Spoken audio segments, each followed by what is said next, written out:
Em nome do Pai, do Filho e do Espírito Santo. Amém.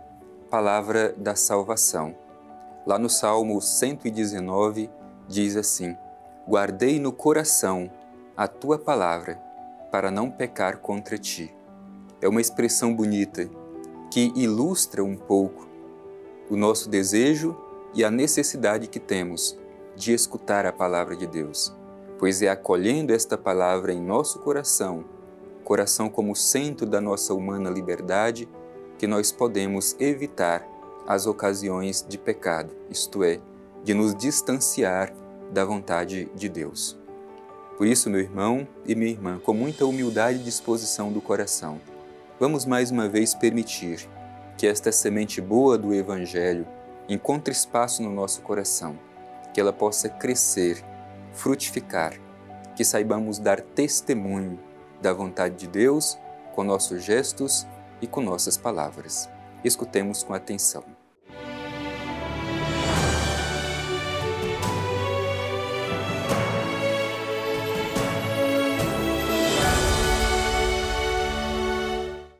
Proclamação do Evangelho de Jesus Cristo segundo Lucas. Glória a vós, Senhor. Sede misericordiosos, como vosso Pai é misericordioso. Não julgueis, para não serdes julgados. Não condeneis, para não serdes condenados. Perdoai, e vos será perdoado. Dai, e vos será dado. Será derramada no vosso regaço. Uma boa medida, calcada, sacudida, transbordante, pois com a medida com que medirdes, sereis medidos também. Palavra da salvação. Glória a vós, Senhor. Meu irmão, minha irmã, a mensagem do Evangelho que nós ouvimos hoje ela é muito direta. É importante lembrar que nós estamos no capítulo 6 do Evangelho de São Lucas. Jesus está realizando o seu ministério ali na Galileia. E neste momento, ele se dedica a ensinar os seus discípulos coisas práticas da vida, para permanecer seguindo os seus passos. Estas mesmas indicações de Jesus como condição para o seguimento aos discípulos daquele tempo, hoje são dirigidas diretamente a cada um de nós. O Evangelho começa com esta expressão bonita, que não pode ser somente uma frase de efeito, é uma necessidade nossa. Sobretudo neste tempo tão importante que nós estamos vivendo. Estamos aí já na segunda semana da Quaresma, nos preparando para celebrar o mistério pascal de Cristo, sua paixão, morte e ressurreição. E o Evangelho começa com essa expressão: sede misericordiosos, como o vosso Pai é misericordioso.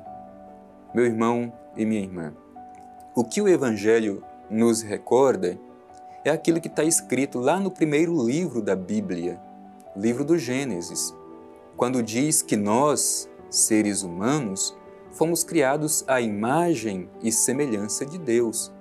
Portanto, a imagem de Deus modifica o nosso modo de ser e agir, porque assim como Deus é, cada um de nós precisa também sê-lo.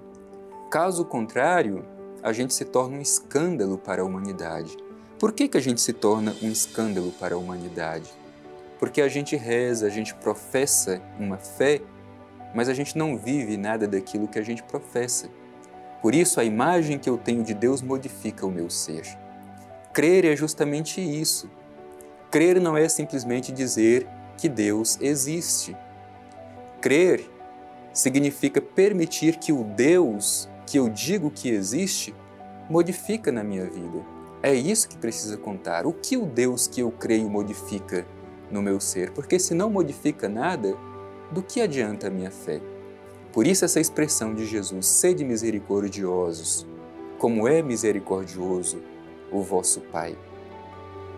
Deus, o Pai eterno, é misericordioso. A palavra misericórdia, ela significa literalmente útero. É uma característica muito peculiar de mãe.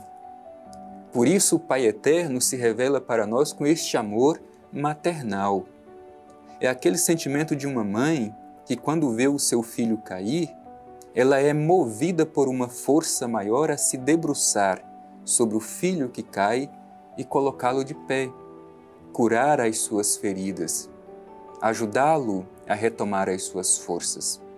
Somente no segundo momento que a mãe vai querer entender o que aconteceu, por que ele caiu, por que ele se machucou, mas no primeiro momento é socorrer, é curar, cuidar, colocar de pé.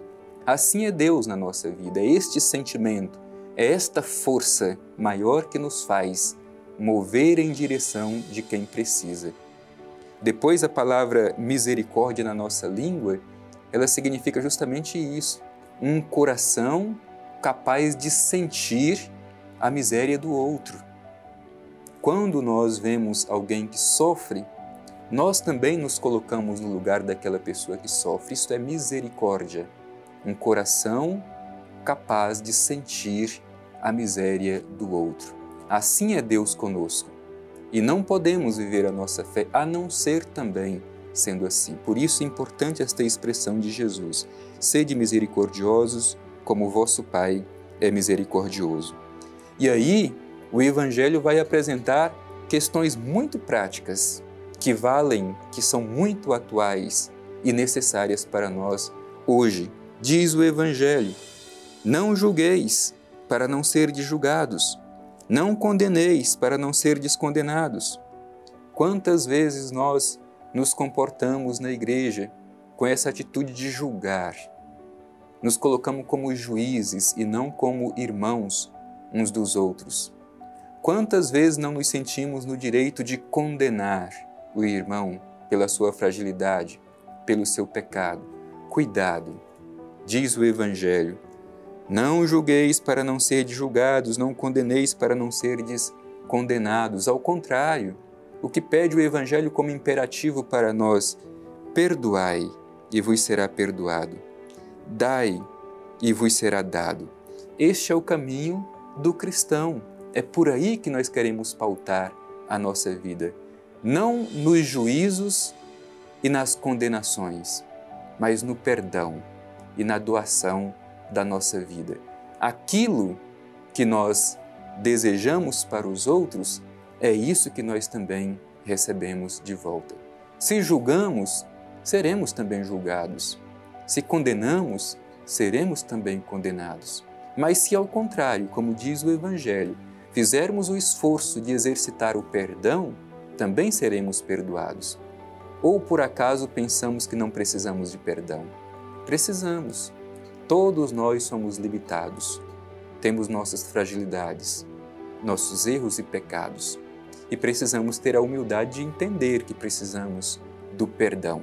Por isso, perdoar para sermos perdoados.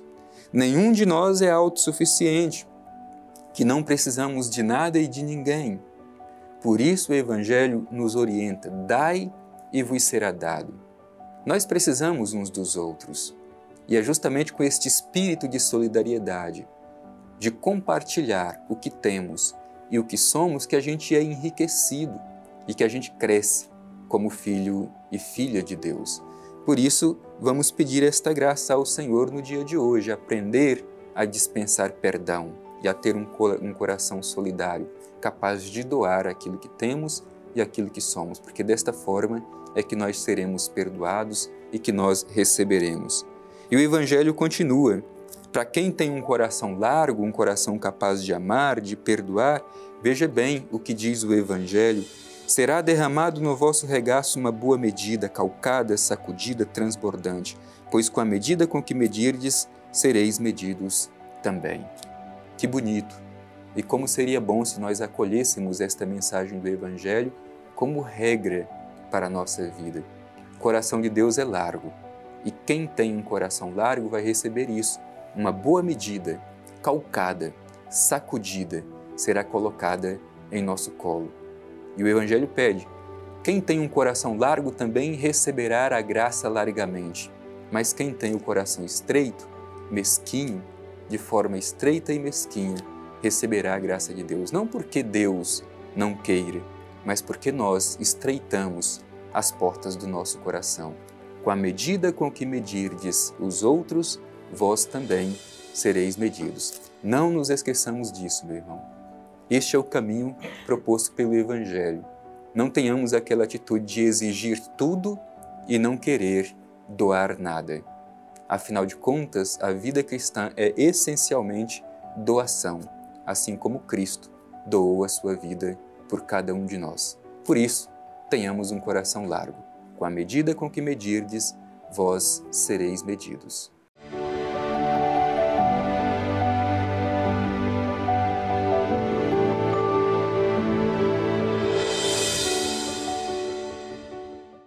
Há uma expressão popular que diz tal pai, tal filho.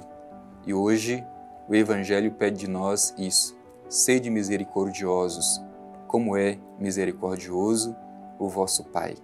É por isso que nós queremos, neste momento, concluindo este nosso encontro de escuta e de reflexão da Palavra de Deus, nos dirigir ao Deus que se manifesta para cada um de nós, como um Deus que é Pai, e é Pai de ternura, de amor e misericórdia, pedindo esta graça de que sejamos parecidos com Ele. Vamos rezar juntos, dirigindo o nosso olhar ao Divino Pai Eterno. Divino Pai Eterno, Deus de misericórdia eterna, neste momento de oração, nos dirigimos a Ti para pedir um coração parecido com o Teu, misericordioso, capaz de se compadecer com aquele que sofre, de se colocar no lugar da miséria do outro e se comprometer em ajudá-lo a transformar a sua situação de dor. Dá-nos coragem, Pai Eterno, para sermos no mundo sinais da Tua presença. Ajuda-nos, Pai Eterno, a não distanciar aquilo que nós cremos daquilo que nós vivemos e praticamos. Te agradecemos por esta mensagem do Evangelho de Teu Filho, que nos provoca a viver melhor a nossa fé. Assim seja. Amém. O Senhor esteja convosco. Ele está no meio de nós. Abençoe-vos o Deus Todo-Poderoso, Pai, Filho e Espírito Santo. Amém.